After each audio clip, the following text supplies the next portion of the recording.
Quand on a la chance de participer à une startup depuis sa création, sur la partie tech, on peut tout poser comme on veut. On choisit la techno, le framework, les best practices, la nomenclature. On choisit absolument tout. On connaît toutes les lignes de code, tous les rouages, toutes les possibilités aussi de refactoring. Bref, on fait tout proprement au meilleur niveau de ce que l'on sait.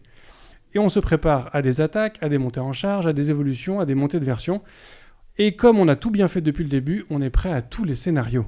Mais alors, que faire quand son app est rachetée par une autre entreprise ? Comment gérer le merge des codebases et surtout, qui est responsable de cette réécriture ? Pour répondre à ces questions de fusion, je ne reçois pas Gogeta, mais il s'y connaît en fusion. Thomas, bonjour. Bonjour Bruno. Cosa Vostra.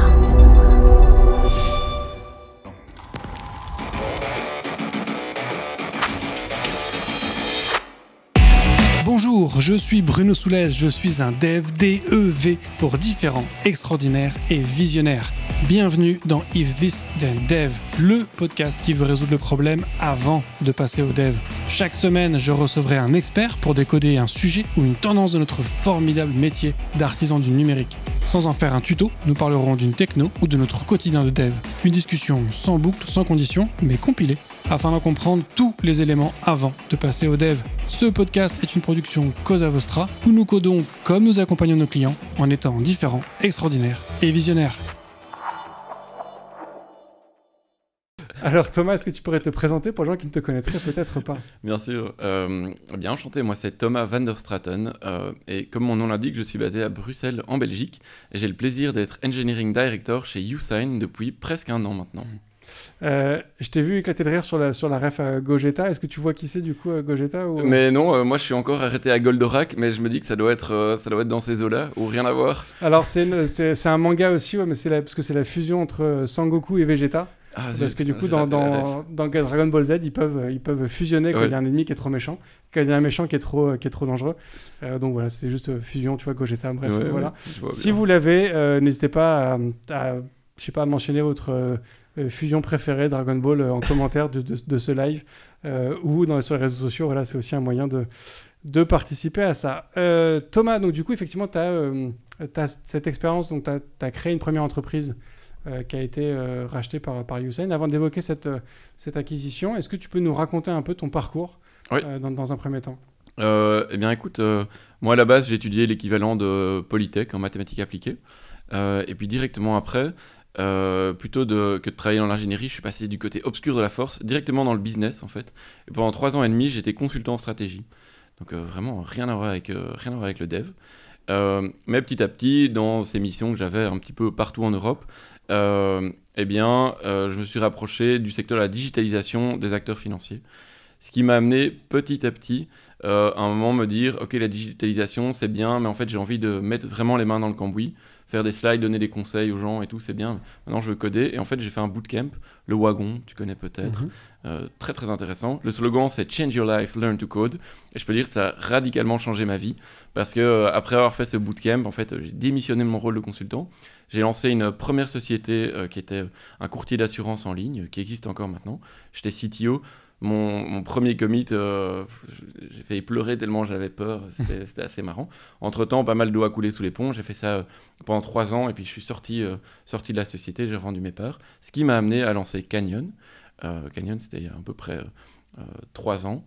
Et là, pendant 2 ans, justement, j'ai lancé ce projet avec le startup studio eFounders notamment, avant finalement de rejoindre Usign il y a 1 an de ça maintenant. Okay. Donc c'était un projet eFounders à la base ? C'est-à-dire, eFounders a 2 manières de fonctionner. La manière, je dirais, native, c'est en fait, on incube un projet en interne et on staffe des entrepreneurs dessus. L'autre manière, on appelle ça le light stack, c'est on trouve des entrepreneurs avec un chouette projet et en fait, c'est eux qui viennent chez eFounders les incuber parce qu'ils apportent des compétences particulières qu'il n'y a pas en interne dans le studio. Et c'était notre cas en fait sur Canyon. Canyon qui était une startup qui avait pour vocation d'automatiser les opérations juridiques des entreprises. Et pour ça, tu as besoin de domain knowledge, tu as besoin de connaître en fait le juridique. Et c'est ça que mon associé, à l'époque, Adrien Van Den Branden, apportait autour de la table. Et donc ensemble, on allait voir eFounders, et c'est comme ça qu'on a rejoint l'aventure. Okay. Sur un aspect plus technique, du coup, quelle était ta stack et c'était quoi la solution technique ? Parce que automatiser les processus juridiques et administratifs, c'est assez flou. C'est très large, C'est très large. et c'est vrai, tout à fait. Eh bien, écoute, en pratique, c'était une web app. Ok. C'était une web app assez classique avec un monolithe en SJS. J'avais adoré ce framework que j'ai découvert pour l'occasion. C'est du Node, tout typé en TypeScript. Et le front, c'était une app Vue assez classique. Et si tu veux, l'application, au tout début, c'était un simple Kanban, en fait, à destination des départements juridiques, pour les éveiller à ça, aux problématiques de productivité, etc. Tu vois, le flow, aller de gauche à droite et tout ça, qui était quelque chose avec lequel les juristes n'étaient pas très familiers. Et puis, en fait, c'est évolué petit à petit pour vraiment faire gagner du temps. Et on en est arrivé à la solution que finalement YouSign a rachetée, qui était, si tu veux, une solution... je vais te faire le petit pitch. Imagine que tu as un contrat de CDI que tu as envie d'automatiser parce que tu engages énormément de gens. Ce contrat, il part d'un template et tu as des variables dedans et tu dois toujours aller taper le prénom, le nom de famille, la date de naissance, etc. Et puis tu dois demander les données au futur employé par email, il y a des back and forth, des erreurs et tout ça. À la fin, tout mettre dans le document, l'extraire en PDF et puis l'envoyer pour signature avec YouSign évidemment. Et si tu veux, la solution Canyon te permettait simplement en pointant une référence vers un Google Doc formaté d'une certaine manière, avec, je dirais, un langage de templating, eh bien, tu pouvais, en 2-3 minutes, en fait, mettre sur pied tout un process d'automatisation où ton template allait être parsé, on allait extraire les variables, créer automatiquement un formulaire autour de ces variables, te donner le lien de ce formulaire que tu allais pouvoir envoyer du coup au futur employé en demandant s'il te plaît, peux-tu répondre à ces quelques questions. Et sur base de ça, automatiquement, le document est généré, il part pour signature. Une fois que la signature est faite, c'est archivé dans Google Drive, etc. Donc vraiment, je dirais, l'automatisation de toute la chaîne de valeur de la création documentaire. Et ça fonctionnait, ou ça fonctionne encore uniquement avec Google Drive, ou c'était toute suite Office un peu dans le cloud? Ah, ben ça, tu fais bien de poser la question parce que c'était vraiment une des questions clés lorsque on s'est justement rapproché de YouSign, se demander, tiens, est-ce que c'est pérenne de se focaliser sur Google Drive, sachant que chez YouSign, on est plus focus PME, qui sont à 80% sur la suite Office. Or, la suite Office, pour toute une série de raisons, ne permet pas de faire des choses en ligne comme Google le permet aujourd'hui. Et donc, ça a nécessité qu'on fasse des changements drastiques, on en parlera j'imagine, dans l'application. Ce qui fait qu'au final, on s'est même dit, mais tu sais quoi, on va pas reprendre la code base qu'on a créée, et on va plutôt reprendre les insights produits qu'on a, les insights marchés, notre capacité à livrer assez rapidement, sous pression, etc. Et tout reconstruire dans YouSign. Ce qui était vraiment pas une mince décision, mais je pense que c'était vraiment la bonne décision. Enfin, quand je le vois ici maintenant avec la perspective 1 an plus tard, si on était resté sur Google... ça aurait été une trop petite niche, quoi, tu vois. Pour autant que j'aime la suite Google. Hein. Donc, tu nous as dit aussi que tu avais choisi Next.js et Vue. Oui. Donc, à l'époque, c'était toi qui avais mis en place toute cette solution technique. Oui. Qu'est-ce qui t'avait amené à ces choix techniques en particulier? Eh bien, écoute, moi, de base, je faisais pour prendre d'abord le bac, je faisais du Rails, en fait, parce que au Wagon, je crois qu'on apprend encore le Rails. Même si certains diront que c'est un peu passé de mode, moi j'aime encore énormément. Et ce que j'aimais bien avec Rails, c'est que c'est convention over configuration. Tu ne dois pas te poser de questions de où est-ce que tu mets tes contrôleurs, tes modèles, enfin tout ton ORM, etc. Tout vient clé sur porte. Mais j'avais envie de faire une stack en JS.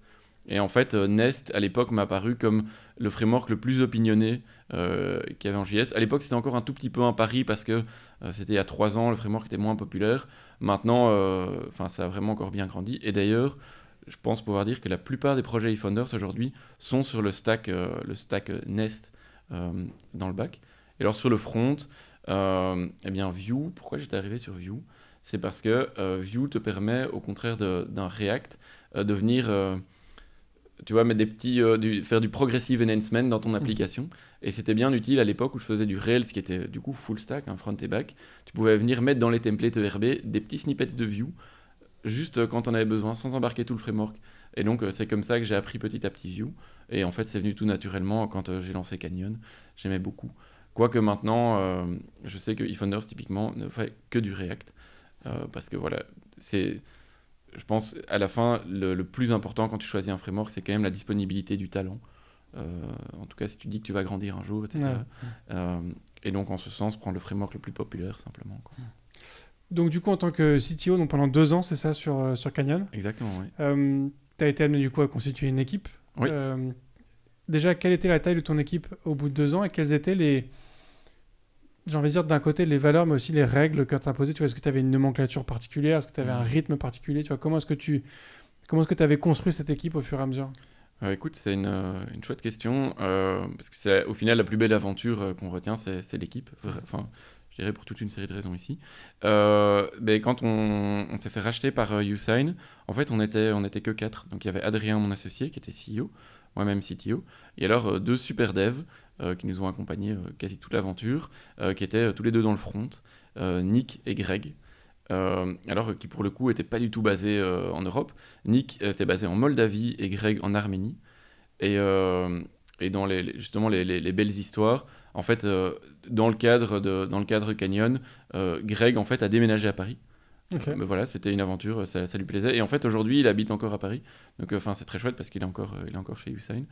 Et alors, en termes de rituels, pour répondre à ta question, ce qui était particulier, c'est que il y avait 2 personnes et demie sur le front, si on me compte dedans. Et moi, je faisais le back et DevOps. Et donc, il y avait plein de choses pour lesquelles il n'y avait pas besoin de rituels parce qu'en fait, un peu comme toi aujourd'hui, j'étais un peu l'homme orchestre à toucher à tous les boutons, etc.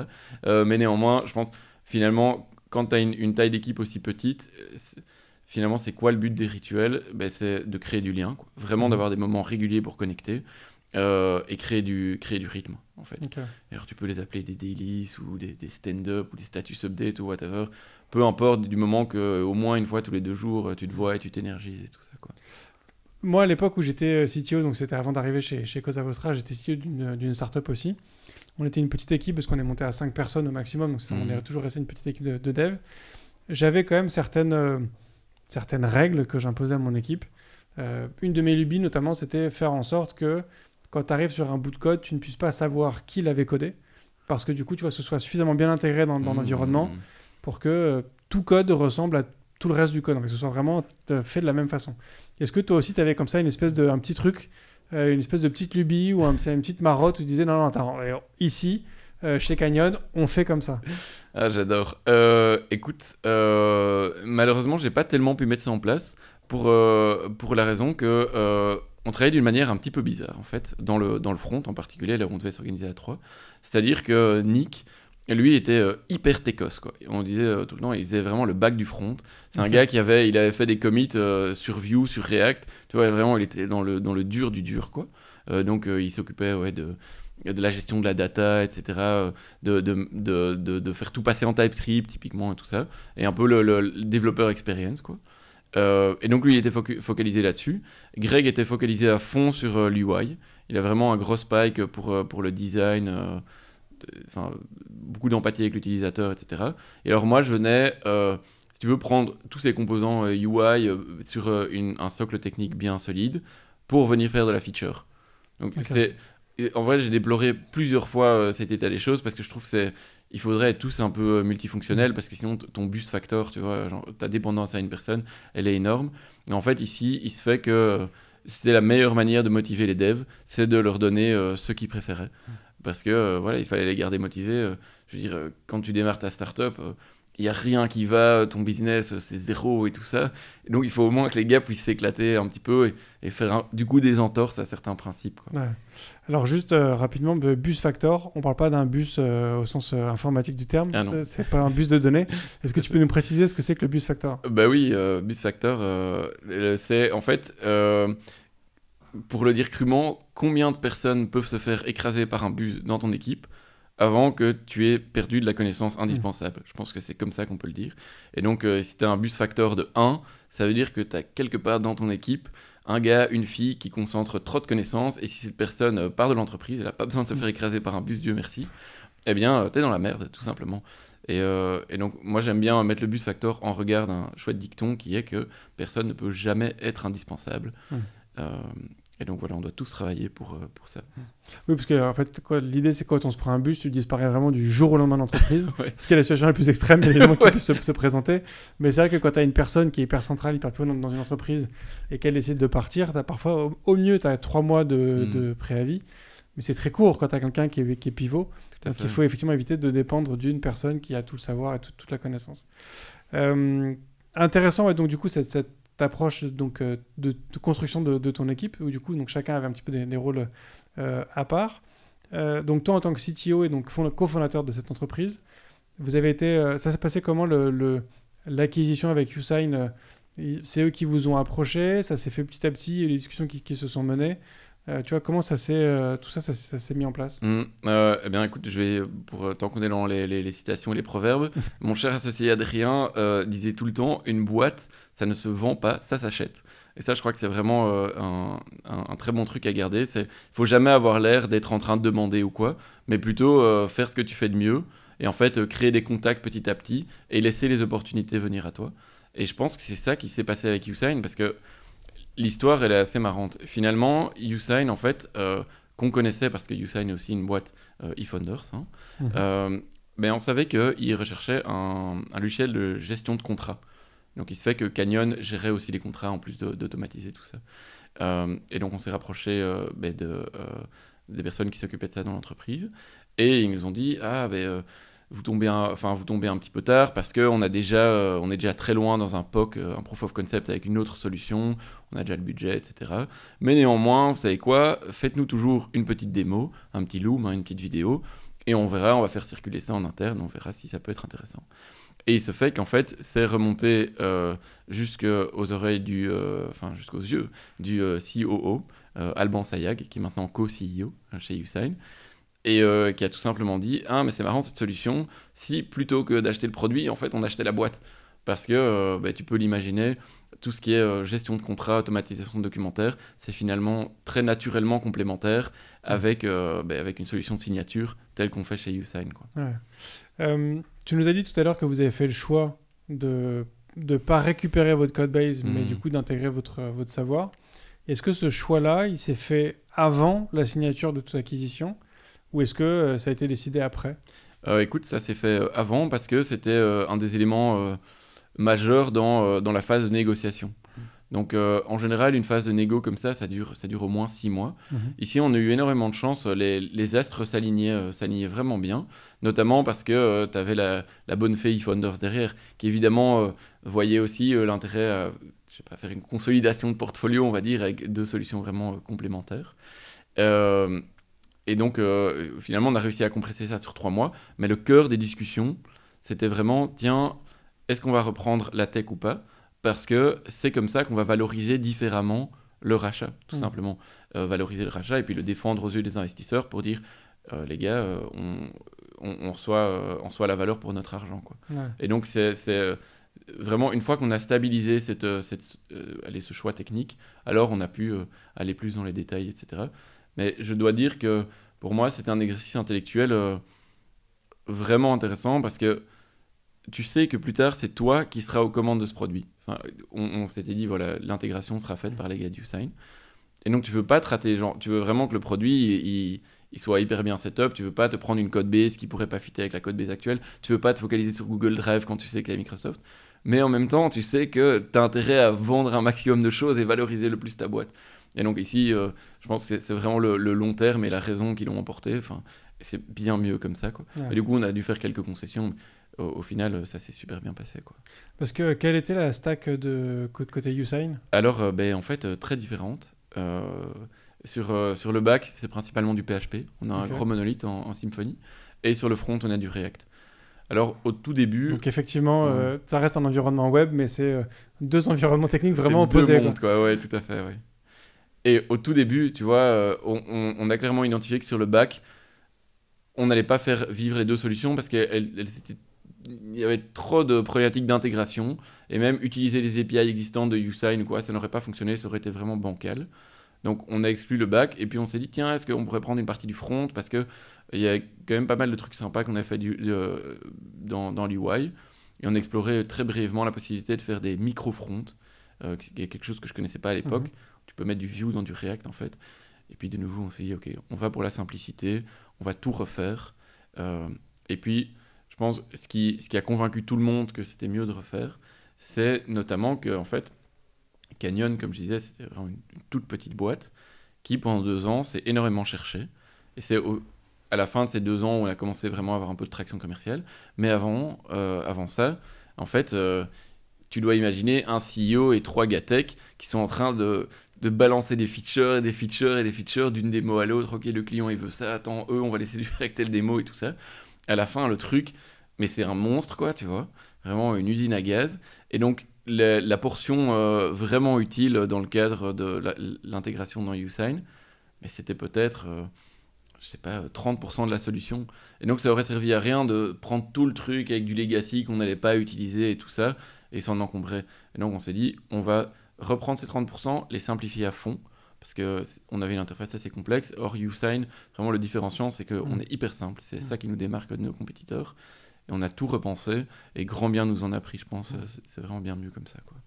Et du coup, même côté back, fonctionner avec des API, même si YouSign, du coup, pouvait avoir, j'imagine, des API spécifiques pour Canyon, et Canyon des API spécifiques pour YouSign. À aucun moment, vous avez dit ça peut le faire de fonctionner comme ça, ou en tout cas, peut-être d'avoir un moteur de base de données central qu'on partage avec, du coup, c'est un peu une approche microservice au final, tu vois. Tout à fait, ouais.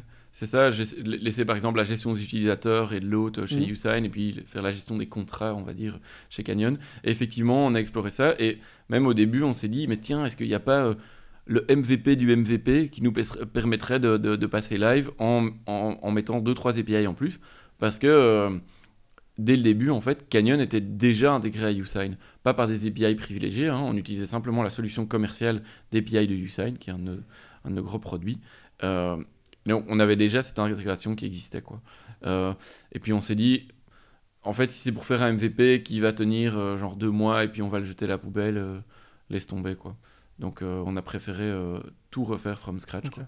Et ce travail, du coup, pour amener à cette décision, vous l'avez fait au travers de, je sais pas, de tests, tu vois, tu parlais de MVP, est-ce que vous avez fait, je sais pas, des POC, est-ce que vous avez quand même testé les trucs, ou ça a été au final très cérébral, on va dire, ça a été vraiment une réflexion de se dire, au bout d'un moment de se dire, en fait, vas-y, on s'embête pas et on refait tout ensemble.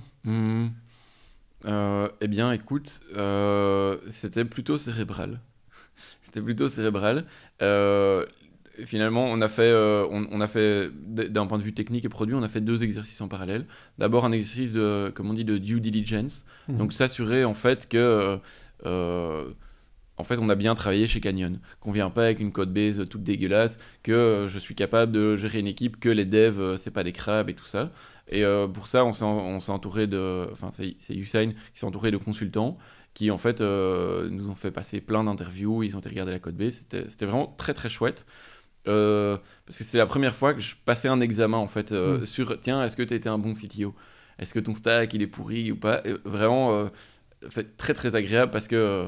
voilà, je pense que beaucoup de gens dans notre industrie, je suis passionné par ce que je fais, donc c'est très très chouette de devoir le défendre comme ça. Alors c'est peut-être agréable parce que ça s'est bien passé aussi. Oui, peut-être que si tu avais une codebase dégueulasse, ça aurait été moins sympa de ta perception. Exactement, ouais, là je me serais fait ratiboiser. Mais effectivement, ça se passait bien. Mais c'est aussi parce que notamment, on avait eu du temps pour bien faire les choses, parce qu'il y a des moments où d'un point de vue business, on se cherchait tellement qu'on s'est dit, ok, on va plutôt... investir déjà dans le futur de la code base, tu vois. Ça, c'était le premier exercice, donc la due diligence. Le deuxième exercice, c'était en fait se mettre autour de la table avec les leaders produits et ingénierie de YouSign et discuter ensemble de à quoi pourrait ressembler une solution consolidée. Pas spécialement dans le sens où on met les 2 solutions ensemble, mais à quoi pourrait ressembler, je dirais, le produit Canyon absorbé dans le stack YouSign. Et là, je dois dire, je remercierai jamais assez mes collègues actuels de YouSign pour leur ouverture d'esprit. Tu vois, je pense notamment pour les citer Kevin et Romain, qui sont dans l'ingénierie et le produit des vieux de la vieille. Ils étaient là depuis le tout début. Et en fait, c'est très particulier de se dire que d'un coup, tu as 2 Belges qui débarquent dans ta boîte, qui te disent « Oui, mais en fait, ce produit, je peux le faire comme ça. » Alors que... évidemment, ce produit, il nous avait pas attendu pour en avoir l'idée. Tu vois, l'automatisation des documents, c'est des choses assez évidentes et tout. Mais en fait, se dire, ok, ça ferait du sens. Ensemble, tu vois, on va plus loin et même plus vite, en fait, là-dessus. Et donc, imaginons un futur où on groupe les choses. Et donc, voilà, on a fait cet exercice-là ensemble. Et comme je disais, en faisant très attention de mon côté de ne pas pousser pour survendre Canyon, parce qu'après, j'en aurai la responsabilité, quoi. Et ça, je pense, c'est aussi, pour te dire, mais parce que c'est très classique, la manière dont le deal a été construit, c'est notamment que on a eu des incidents en action de Usain. Donc nous, on a tout intérêt à ce que ça se passe bien, et donc d'avoir des bases pérennes dès le début, quoi. Et puis effectivement, comme tu le dis, avec que ensemble on fait plus et on va plus loin. C'est vrai que si tu gardes tes deux solutions côte à côte qui communiquent avec des API, au final l'intégration entre Canyon et Usain sur un aspect humain se fait moins parce que du coup tu continues à gérer ton produit qui fait sa vie un petit peu à côté. Tu interfaces juste des API, donc du coup tu n'es pas vraiment au sein de la même boîte. Donc tu évolues du coup forcément pas de la même façon. Donc c'est pas une acquisition réussie du coup de... Ouais, tu parles. Et alors j'essaye. Tu me fais penser. Est-ce que c'est la loi de Conway qui dit que les organisations sont le miroir de la code base, ou la code base est le miroir de l'organisation? Il y a une loi comme ça. Bon, peut-être on pourrait la trouver dans les liens de l'épisode, mais qui te dit que en fait, tu finis toujours par créer une code base qui ressemble à ton organisation. Donc, en gros, fais gaffe, quoi. Et inversement, en fait. Et c'est exactement ce que tu dis. Si on avait gardé les deux codes bases séparés, les deux produits séparés, on aurait, si on n'était pas en remote, on aurait eu deux pièces séparées, tu vois. Et peut-être on se voit à la machine à café. Mais du coup, t'as pas ces échanges super riches, etc. Parce que notamment, un des buts de l'intégration de Canyon, c'était aussi de venir faire une start-up dans la start-up et accélérer d'une certaine manière dans un pan de l'organisation et que ça percole à certains autres endroits, quoi. Ouais. Alors la loi de Conway, parce que je l'ai cherché du coup en attendant sur Internet, les organisations qui conçoivent des systèmes tendent inévitablement à produire des designs qui sont des copies de la structure de communication de leur organisation. Donc effectivement, les applications, la code base est le reflet, comme tu le dis, effectivement, de comment ça se passe en interne. Donc effectivement, si vous l'avez fait côte à côte, ça n'aurait pas été idéal, quoi. Ouais, exact. Du coup, donc, vous faites ce choix de le faire, de refaire les choses ensemble. Qui est-ce du coup qui porte cette responsabilité? C'est-à-dire que c'est toi qui te retrouves en charge de tout refaire dans l'environnement de Usain. Est-ce qu'il y a, je sais pas, une adaptation, un accompagnement? Est-ce que c'est quelqu'un d'autre côté Usain qui devient en charge du projet et toi qui le coach? Enfin, tu vois, qui porte cette responsabilité? Ouais, en fait, c'est marrant, tu me fais penser qu'effectivement, dans tout l'exercice, la négo et la due deal, etc., en fait, un des grands exercices qu'on a fait aussi, c'est quelle va être la structure de l'équipe projet qui va porter l'intégration. Parce que au final, on devait venir avec un pitch pour le board, le conseil d'administration, pour dire ça vaut la peine de racheter Canyon. Et donc, ça veut aussi dire on sait comment on va faire l'intégration. Parce que je crois que c'est 90% des intégrations foirent. Enfin, c'est assez rare que ça fonctionne bien. Donc, on a beaucoup réfléchi à la structure. Et finalement, celle qu'on a utilisée, c'était celle d'une sorte de super squad, on va dire. Donc, squad, hein, donc c'est dev plus PM plus EM dans les grandes lignes. Et alors, dans les devs, on avait Greg et Nick, qui étaient les fronts qu'on avait de Canyon. On avait des devs de Usain. J'en profite pour saluer mon ami Florian. Et puis bien d'autres qui sont passés évidemment par après. Et alors, on avait des devs d'une agence qui sont venus grossir les rangs de l'équipe. Ce qui fait qu'à un moment, on était quasi 12, je crois. C'était assez gros, assez dur à manager. Et alors, moi, je jouais au super EM, on va dire, avec toute une partie PM pour les spécifications, etc. Tandis que Adrien, lui, jouait au super PM, c'est-à-dire product manager, mais en même temps réfléchir au pricing, au marketing, etc. Et c'était quelque chose qui n'a pas toujours été hyper simple aux interfaces avec le reste de l'organisation, parce que nos rôles... Tu vois, c'était assez perméable entre les départements, etc. Et puis, après 6 mois, lorsqu'on a go live, eh bien là, on est revenu à une organisation beaucoup plus normale, Où moi, maintenant, je suis EM, et je vais plus sur les plates-bandes des PM, quoi, typiquement. Donc 6 mois, quand même, c'était la deadline qui a été fixée, ou c'était moins et vous avez débordé un peu, ou vous avez fini plutôt que prévu? C'était quoi le...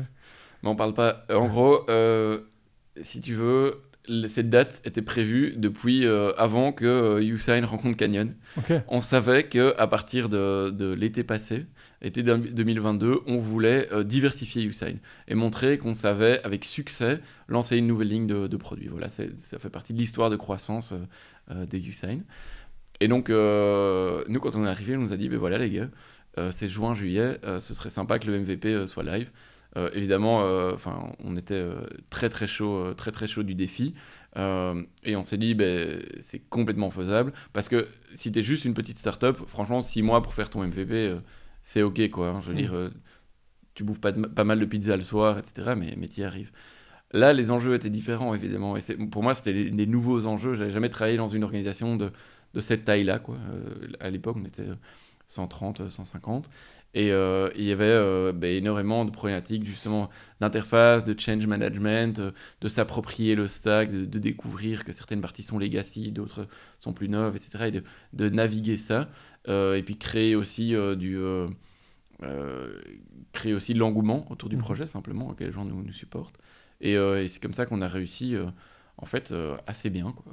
Je crois qu'on a shippé le MVP, qui était déjà utilisable par les clients, hein, je crois 15 jours avant la date prévue ou quelque chose comme ça, quoi. Ouais, quand même pas mal. Ouais, franchement, pour moi, c'est ma plus grande fierté professionnelle, quoi. Parce que c'est vraiment genre mission impossible, tu vois, genre, ok, ta carte blanche, prends toute l'équipe que tu veux. En pratique, c'était ça, parce que on savait pas mettre plus de gens dans l'équipe, ça aurait juste pas fonctionné, tu vois, la code base était juste pas assez grande, etc., quoi.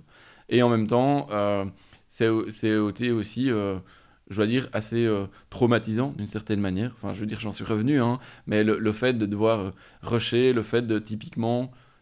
à posteriori, ce qui était, je crois, le plus dur, c'est que quand tu es racheté comme ça, tu es racheté pour ta connaissance du produit, pour ta connaissance architecturale de la manière dont il faut développer tout ça. Et donc, tu sais déjà la plupart des solutions à implémenter. Et donc, après, tu viens chez tes dev et tu dis, les gars, c'est ça qu'il faut faire. Mais en fait, c'est pas cool pour les devs, parce que ce qui est chouette pour un dev, c'est pas d'exécuter et de faire tes lignes de code conformément aux spécifications.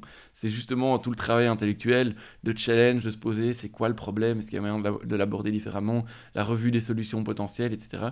Et c'est un truc qu'on a pu faire un petit peu au début du projet, mais sur la fin, tu vois, avec la pression, les enjeux et tout ça, finalement, c'était très fort en mode exécutant. Et il y a des moments, c'était pas chouette, quoi. Enfin, ça faisait mal au cœur de devoir demander ça aux devs, quoi. Heureusement, finalement, ça s'est très bien passé, on a réussi. Et puis, on pourra peut-être en parler, mais par après, on s'est vraiment donné l'occasion de se réenchanter du métier de dev, justement, après cette espèce de trauma, quoi, je dirais. Voilà. Les 2 devs que tu avais avec toi chez Canyon ont rejoint, du coup, aussi l'aventure Usain? Ouais, écoute, c'était une condition même pour le deal, parce que dans ce genre de deal, en fait, ça s'appelle pas vraiment une acquisition, c'est plus un acqui-hire. Ça veut dire tu achètes une boîte pour engager les gens. Et donc c'était important que les gens restent pour leur connaissance, etc. Et donc les 2 devs se sont embarqués dans l'aventure. Je te disais avec Greg et Nick. Et alors Greg, il est encore là chez Usain, c'est très chouette. Et alors Nick, pour le coup, là c'était une sacrée histoire, parce que c'était un dev hyper fan de Vue. Pour le principe de l'open source, etc. Genre le mec, il avait un tatou Linux et tout. Enfin, c'était vraiment un fou. J'aimais beaucoup. Et quand il a appris que Usain c'était du React, il a dit, ah non, Facebook, je ne touche pas à ça, c'est un framework qui n'est pas vraiment open et tout ça. Et donc finalement, ce qu'on a convenu ensemble, c'est qu'il allait faire partie de toute l'intégration. Et donc il est resté comme ça 8-9 mois. Okay. Et puis il est parti, quoi. Mais du coup, toi, tu as arrêté de coder sur cette intégration. Tu t'es retrouvé, du coup, Engineering Manager. Tu n'as rien codé sur cette intégration du savoir de Canyon dans Usain? Si tu vas regarder les commits, tu verras peut-être qu'il y a un gars qui vaguement a changé un truc dans le fichier de local, tu vois, d'internationalisation, une petite typo par-ci par-là. J'ai peut-être mis un bouton, mais c'est vraiment symbolique, quoi, ouais, effectivement. Est-ce que ça a été... c'est un changement que tu as bien vécu, ou qui a été un peu frustrant pour toi de presque déverser ton savoir dans Usain et de ne pas pouvoir mettre les mains dedans? Eh bien, écoute, finalement, j'ai assez bien vécu parce que ça m'a permis de aussi refaire plus du management, de la stratégie, des choses que j'avais fait avant dans mon passé de consultant et que, en fait, j'aime beaucoup et que j'avais pas pu faire à petite échelle chez Canyon parce que voilà, quand tu as 4-5 personnes, ça le fait pas. Tandis que là, quand tu as une équipe de 12 personnes intégrées dans une boîte de 150, tu as plein de problématiques super intéressantes, des enjeux, de la communication, pas de la politique, tu vois, mais enfin, gérer les gens, créer de l'engouement, je disais. Et finalement, moi, ça m'a vraiment passionné. Et donc, oui, voilà, je code plus tellement, mais enfin, même plus du tout, en fait. Ouais. Hein. Mais je trouve il y a un temps pour tout dans ma carrière, en tout cas, personnellement, quoi. Tu disais aussi tout à l'heure que au début, c'était très... tu disais à l'équipe de Usain ce qu'il fallait faire et les choix Parce que tu avais effectivement ce savoir-là, tu l'avais déjà mis en place. Ouais. Est-ce que malgré tout, ce que tu avais déjà mis en place chez Canyon était facilement réplicable dans l'environnement Usain? Au-delà de l'aspect, tu passes d'un environnement JS à un environnement PHP et de Vue à React. Au-delà de ça, il y a aussi, tu arrives dans un écosystème qui a déjà un existant, qui a du coup déjà du legacy, et qui peut-être, alors je ne le sais pas, tu vois, je pose vraiment la question de manière naïve, mais tu as peut-être du coup des choix d'architecture qui ont été faits avant, qui rendent tes décisions à toi caduques. Dans quelle mesure est-ce que du coup les devs avec lesquels tu étais, tu disais parfois, bah, t'es gentil mon coco, tu dis peut-être c'est ça qu'il faut faire, mais en fait, ici, on peut pas faire comme ça. Ouais, bah écoute, alors pour préciser un petit peu ce que je veux dire avec je sais comment il faut faire, c'était plus la logique métier en fait. Okay. Mais la logique métier allant jusqu'à la liste des champs dans ta DB pour tel modèle et enfin toute l'architecture de la DB qui pour moi est fort liée à la logique métier, encore plus que l'archi technique. Et donc ça, ben voilà, il fallait mettre en place. Et finalement, peu importe l'architecture technique derrière, la logique métier était là. Et en ce qui concerne l'architecture technique, ben finalement, c'est une web app. Je veux pas vulgariser, mais c'est énormément de crud, quoi, tu vois. Donc il n'y a pas des trucs de malade. Par contre, il y avait une partie qui était très intéressante, comme challenge technique.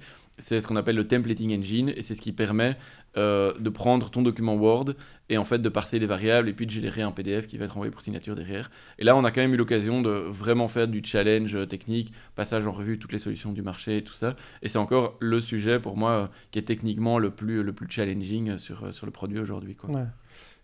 Il y a un sujet aussi sur le... Donc, en 6 mois, vous avez réussi à faire l'intégration de tout ce savoir métier au sein de la solution Usain, donc en partant quasiment from scratch, j'imagine à peu près. Mais Canyon, ça a mis plus de 2 ans à arriver là où c'en était. Comment t'expliques qu'en juste 6 mois, tu arrives à faire ce que tu avais fait avant en 2 ans? Est-ce que c'est juste que tu avais plus de monde? Est-ce que c'est que tu avais acquis une maturité qui te permettait d'aller beaucoup plus vite? Est-ce que c'est qu'ils avaient un environnement technique qui te facilitait les choses? Tu vois, comment ça se fait que tu arrives à le faire en 4 fois moins de temps? Bah, c'est simplement, je pense, parce qu'on savait ce qu'on voulait faire. Ouais. Et ça change tout. Et franchement, dans une startup, au début, no idea, quoi. Tu pars la fleur au canon avec une super idée qui va changer le monde, et puis en fait, tu te rends compte que ça fonctionne pas, et tu te cherches. Et franchement, si dès le début, Canyon, on s'était dit, voilà, ça va être ça, c'est l'automatisation documentaire. Franchement, le truc, en 3 mois, c'était plié, quoi, tu vois, avec une toute petite équipe, sans dépendance externe, etc., quoi. Oui, donc c'est vraiment t'as sûrement déjà vu ce dessin, c'est la croissance d'une startup.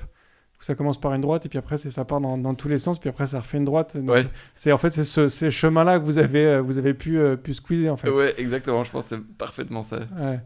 Ouais. Alors tu nous présentes quand même aussi une intégration qui paraît presque idéale, presque parfaite.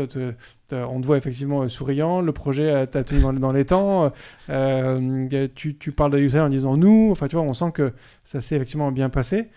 Est-ce qu'il y a quand même eu des trucs, alors pas forcément qui t'ont fait douter ou qui ont remis le deal en question, mais est-ce qu'il y a des choses où au moins tu t'es dit, bon bah ça à l'époque de Canyon c'était plus facile ou c'était mieux? Bonne question. Écoute, je pense aucun regret en tout cas. Après, bah oui, certainement le fait de parfois se dire voilà, je peux pas toucher à tout en fait. Typiquement, il y a eu des moments où en fait, j'ai dû moi-même comprendre que mon rôle maintenant n'était plus d'être impliqué dans le produit, même si, tu vois, je connaissais très bien ce produit et à la base, c'était mon bébé, etc. Enfin, le bébé de l'équipe, mais... Et maintenant, en fait, je suis engineering manager et peu importe que je sois passé par ce produit-là avant. Et au début, ben voilà, c'était quand même un peu un renoncement, quoi. C'est-à-dire, tu peux moins toucher au produit parce que typiquement, j'adore faire des specs, j'adore faire des grandes notes de specs, etc., se poser plein de questions, framer les problèmes et tout ça, quoi. Voilà, mais ça, je pense que c'est conséquent à tout rentrer dans une grande boîte quand tu viens d'une petite boîte. Mais non, sinon, écoute, pour le reste, on a eu vraiment énormément de chance de s'être trouvé. Et je pense que, allez, on l'avait senti parce que dès le début, quand on a rencontré Luc et Antoine, les fondateurs de Usign, on avait senti un bon mood, quoi, un bon partage de valeurs. Tu vois, une ambition mélangée à l'humilité, enfin très approchable, etc. Qui nous avait tout de suite plu. On s'était rencontrés à la première démo qu'on avait fait chez eFounders. Il faut s'imaginer, on avait tous des pulls de Noël dégueulasses en laine, etc. Et donc, du coup, la discussion se mettait vraiment bien. Et en fait, voilà, on a eu l'intuition que ça allait bien se passer et ça s'est vraiment bien passé, quoi. Oui, parce que vu le niveau de maturité aussi bien de Canyon que de Usign, cette acquisition, en fait, c'est quasiment comme ce contexte où tu crées une boîte avec un associé. Il faut que tu aies quand même un alignement des valeurs, de la direction, de vous en tant qu'associé qui est hyper important. Tu peux pas, c'est pas comme Orange qui va racheter une boîte où en fait les deux directions ne se rencontreront quasiment jamais, quoi. Tout à fait. Tout à fait. Et alors, ouais, c'est intéressant ce que tu dis parce qu'on pourrait aussi se dire, ah, mais en fait, c'est une boîte de 150 personnes qui rachète une boîte de 4 personnes, tu vois. Enfin, pourquoi est-ce que ça aurait de l'impact? Mais en fait, ici, c'était genre un enjeu stratégique de Usign d'arriver à prouver la capacité à faire la diversification. Et donc, oui, il faut vraiment se trouver, avoir confiance avec le même niveau de confiance, ouais, presque que associé, parce que voilà, on remet notre avenir dans vos mains d'une certaine manière, quoi. Et c'est vraiment, chapeau de nous avoir fait confiance, parce que pour moi, ça a été vraiment ce que le leadership Usign a fait le mieux pendant toute l'intégration, c'est nous faire confiance, quoi.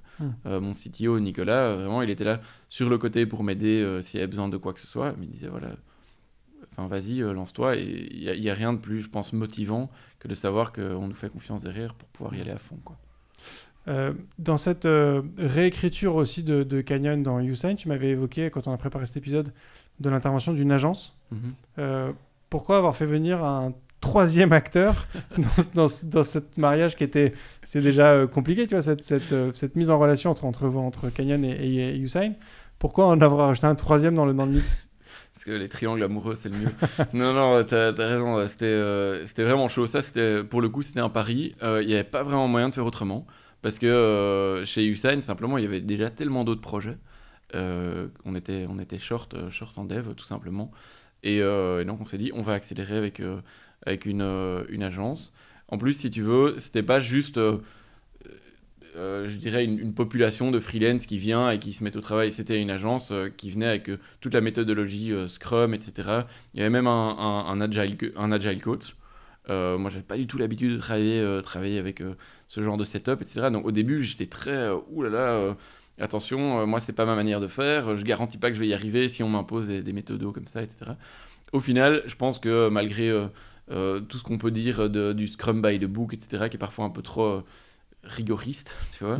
En fait, c'était, je crois, la bonne approche ici, parce qu'il fallait vraiment y aller à fond, faire ses points, etc., quoi. C'était pas un bon moment à passer, mais ça a vraiment très bien fonctionné. Et l'agence nous a aidé à faire ça, quoi. Ok.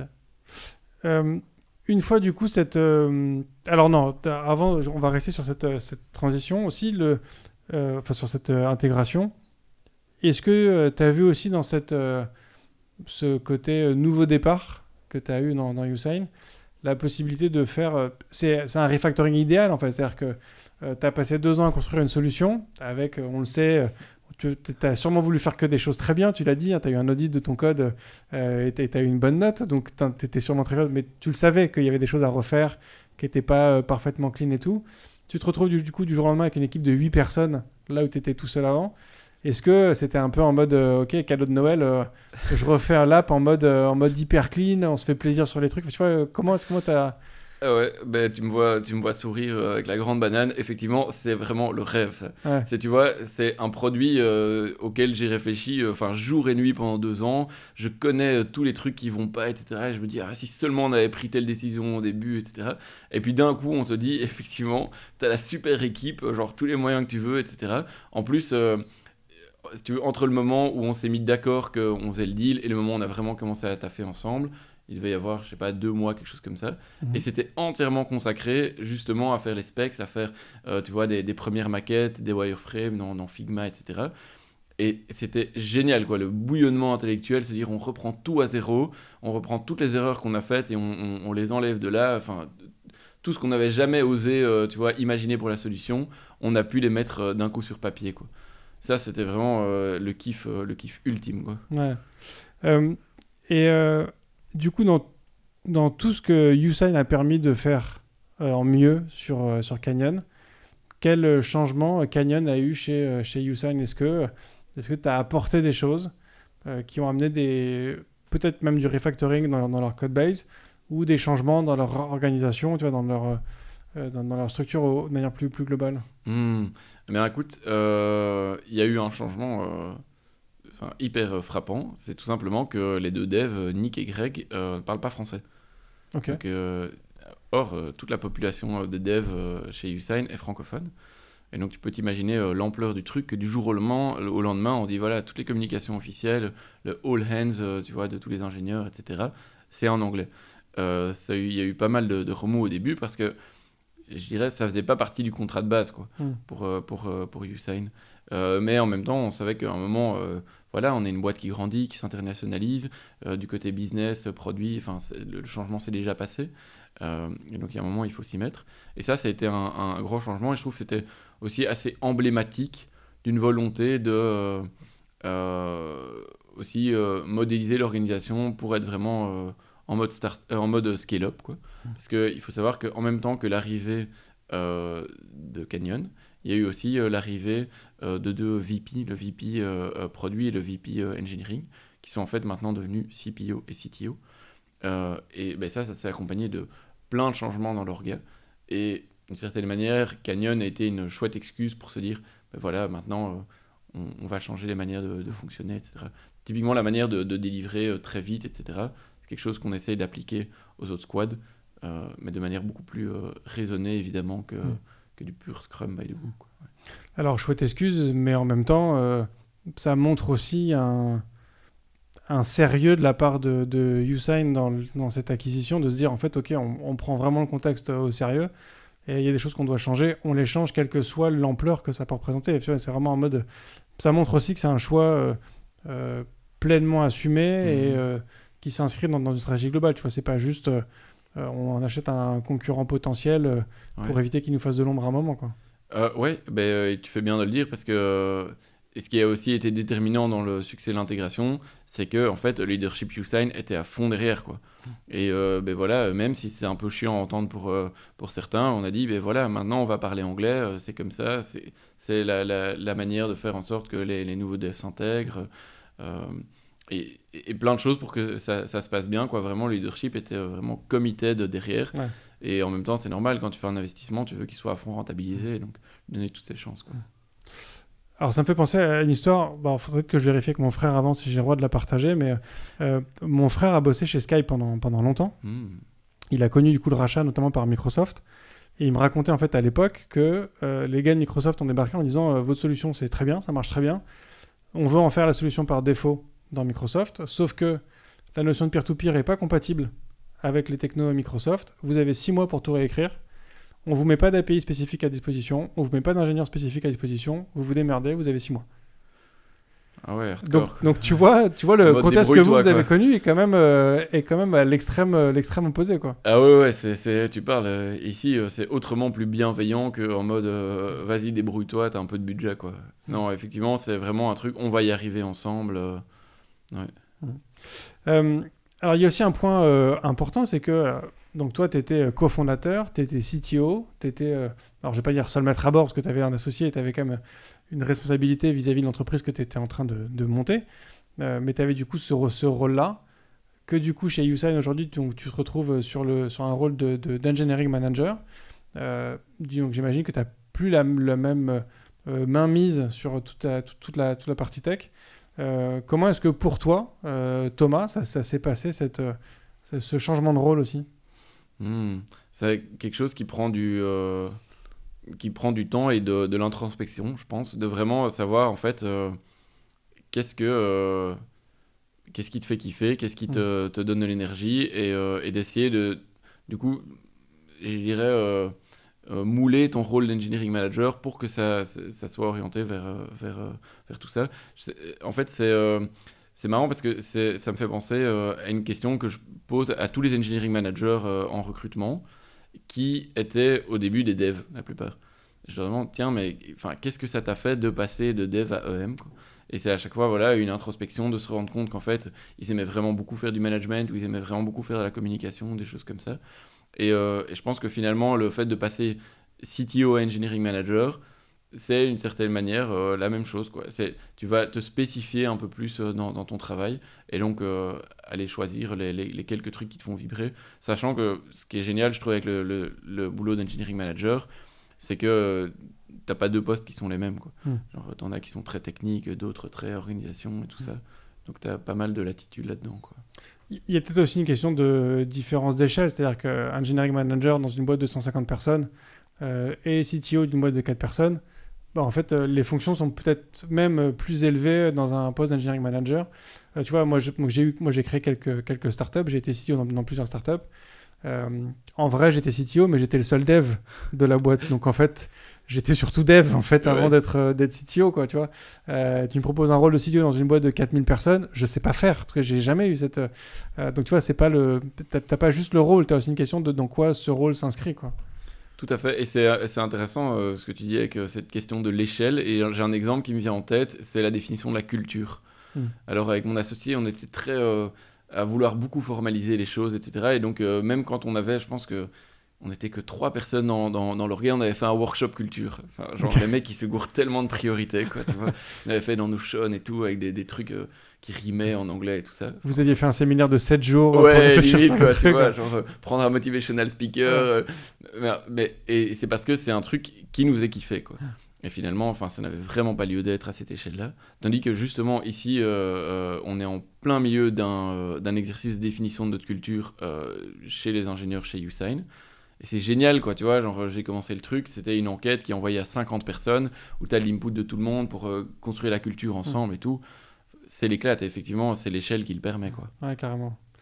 Est-ce que du coup, cette acquisition, ça a été presque une deuxième expérience entrepreneuriale pour toi, tu vois, de devoir reconstruire, refaire, mais en même temps, du coup, j'ai presque envie de dire peut-être une expérience intrapreneuriale, où du coup, tu crées un truc dans une entreprise avec du coup peut-être un peu plus de sécurité et tout un confort d'équipe et d'environnement que tu n'avais pas au début, quoi. Ouais, c'est le changement de passer d'entrepreneur à employé, avec toutes les bénédictions et les malédictions que ça comporte. Mais ici, pour l'instant, c'est plus une bénédiction. Parce que voilà, je sortais de j'avais Canyon et puis avant Séraphin, mon autre boîte. Je sortais de 6 ans d'entrepreneuriat. Et ça fait du bien à un moment d'avoir une certitude qu'en fait, dans un an, la boîte, elle sera encore là. Ça, c'est vraiment assez dingue. Ouais. Donc, ça fait 1 an et demi, c'est ça que ça a été ou 1 an Ça fait 1 an, ouais, ça va faire 1 an. On a fait la première bouffe avec les fondateurs et le COO en septembre. Et autour de sushi, ils nous avaient proposé, tiens, est-ce que vous n'êtes pas chaud qu'on vous rachète? Donc voilà. Et alors du coup, donc, au bout de 6 mois, le produit, on va dire, Canyon était prêt et rutilant dans l'écosystème Usign. Qu'est-ce qui s'est passé du coup après pour toi? Est-ce qu'il y a eu un peu... est-ce que du coup tu restes focus sur, on va dire, ce qui est historiquement Canyon? Est-ce que du coup tu commences à toucher à d'autres choses chez Usign? Tu vois, comment est-ce que maintenant ton projet s'inscrit de manière plus globale dans Usign? Écoute, pour le nommer d'ailleurs, le produit s'appelle Workflow. Workflow by Usign, donc allez voir sur le site, très intéressant. Et j'ai continué à accompagner le projet pendant 3 mois après le go live. Et en fait, ces 3 mois, c'était 3 mois de pur refacto. Donc là, vraiment, on s'est vraiment bien éclaté avec les devs. On a pu faire du travail hautement intellectuel. Enfin, très, très chouette, quoi. Et là, j'ai accompagné ça jusqu'au moment où j'ai finalement recruté mon successeur, on va dire, pour reprendre la gestion de Workflow. Coucou Louis. Et en fait, maintenant, je suis le manager de Louis. Et si tu veux, Workflow est une squad parmi les autres que j'ai le plaisir de gérer. Ok. Voilà, il y a peut-être encore une attache émotionnelle parce que voilà, c'était mon truc au tout début. Mais maintenant, je m'éclate plus sur les autres squads en général, quoi. Okay. Donc, belle histoire au global. Ah oui, franchement, histoire entrepreneuriale trop chouette et vraiment très belle rencontre avec les fondateurs et toute l'équipe Usain, quoi. Okay. Pour terminer, j'aurais 2 questions pour toi. À commencer par, est-ce qu'il y aurait une ressource en particulier que tu aimerais recommander à tous les devs qui écoutent ce podcast? Ça peut être une ressource tech ou non tech, un film, une série, un livre, une BD, ce que tu veux. Une chaîne YouTube. Ben écoute, initialement j'aurais mentionné The Pragmatic Engineer, mais Cécile l'a déjà mentionné dans l'épisode qu'on a compilé ensemble. Donc il y a plutôt un livre marrant que Nico, mon CTO, m'a offert à mon arrivée chez Usain, qui s'appelle Turn the Ship Around, et en fait qui est l'histoire vraie d'un commandant de sous-marin qui reprend le commandement d'un sous-marin où l'équipe ça va pas du tout, etc. Ils sont démotivés, désengagés. Et en fait, le gars arrive à complètement changer la culture et faire en sorte qu'ils soient tous motivés. Et le slogan, c'est turn followers into leaders. Vraiment faire de l'empowerment, etc. Et très chouette livre qui se lit facilement, qu'on soit dev ou pas d'ailleurs. Okay. Et donc, il a réussi à faire ça en étant sous l'eau, complètement isolé, coupé du monde. Ouais, exactement. Bon, il y a quand même des moments où il remonte à la surface, c'est chouette pour voir un peu le soleil, mais ouais, c'est ça, c'est dans ce milieu clos, etc., où les hommes, ils sont en permanence là, on est très loin du remote pour le coup, quoi. Ça pue la transe dans les cabines, donc ouais. Ah, j'imagine. Top. Et pour terminer, la question rituelle du podcast IFTTD, est-ce que tu es plutôt espace ou tabulation? Moi, je suis auto-formateur, donc en fait, je saurais même pas te dire. Je crois que c'est plus espace, mais l'auto-formatting à toutes les sauces pour ne pas devoir réfléchir à ce genre de choses. Et surtout pas, je suis un peu la Suisse neutre qui va pas aller dans le combat. Tu me disais quand même en préparation que si tu recrutais pas la personne qui te donne la mauvaise réponse. Donc il y a quand même un sujet important aussi. C'est vrai, c'est la question piège. La question piège. Top. Merci beaucoup Thomas pour cet épisode. Merci à toi Bruno. Et merci à tous d'avoir écouté cet épisode jusqu'au bout. Voilà. Alors j'espère que on vous a donné envie d'entreprendre, parce qu'avant tout, je trouve que l'entrepreneuriat, c'est une aventure qui est formidable. Si vous hésitez à vous lancer, mon conseil pour déterminer le meilleur moment pour vous lancer votre boîte, sachez-le, c'est que c'est maintenant, parce qu'en fait, il n'y aura jamais de meilleur moment pour se lancer, donc juste faites-le, lancez-vous. On a en plus la chance en France d'avoir des tas de dispositifs qui sont super pour aider à l'entrepreneuriat. Le premier et le plus facile étant tout simplement les indemnités chômage que vous pouvez avoir pendant 2 ans. Je pense qu'il n'existe pas mieux pour aider un entrepreneur à créer sa boîte, un ou une entrepreneuse bien évidemment à créer sa boîte. Donc voilà, j'espère que y a des belles histoires qui existent, il y en a plein d'autres. Si vous en avez d'autres d'ailleurs, n'hésitez pas à les partager ou à me suggérer des invités, ça me fera super plaisir. Donc merci beaucoup aussi d'écouter ce podcast, de le partager autour de vous. Pendant un daily stand-up, pendant une code review ou pendant j'ai oublié le nom que je voulais dire, quand tu vérifies la santé d'une boîte avant de l'acheter. Une due deal. Une due diligence, voilà. Même pendant une due diligence, vous pouvez évoquer If This Then Dev pour dire que voilà, vous avez une bonne code base parce que vous écoutez régulièrement If This Then Dev. Je pense que c'est un bon critère. Merci beaucoup. Je vous souhaite une très bonne fin de semaine. Je vous dis à la semaine prochaine et d'ici là, codez bien. Merci d'avoir écouté cet épisode de If This Then Dev et merci à toute mon équipe de Cosa Vostra à la production de cet épisode. Merci aussi à Alan, Ada, Linus, Bill, Steve et Steve de nous avoir ramenés jusqu'ici. Si ce podcast vous a plu, committez-vous en vous abonnant, déployez-le autour de vous et vous pouvez aussi nous faire une petite code review en nous laissant 5 étoiles sur votre plateforme de podcast préférée. La conversation continue bien sûr avec vous sur Twitter, LinkedIn, Facebook, Instagram, chacun sa techno, @ifthisdendev ou @bibear, BIBEAR. Vous retrouverez aussi tous nos épisodes sur notre site iftttd.io. Et enfin, si vous avez besoin d'une agence pour vous accompagner ou si vous souhaitez rejoindre une équipe tech passionnée et passionnante, écrivez-moi sur bruno@cosavostra.com. Merci à tous.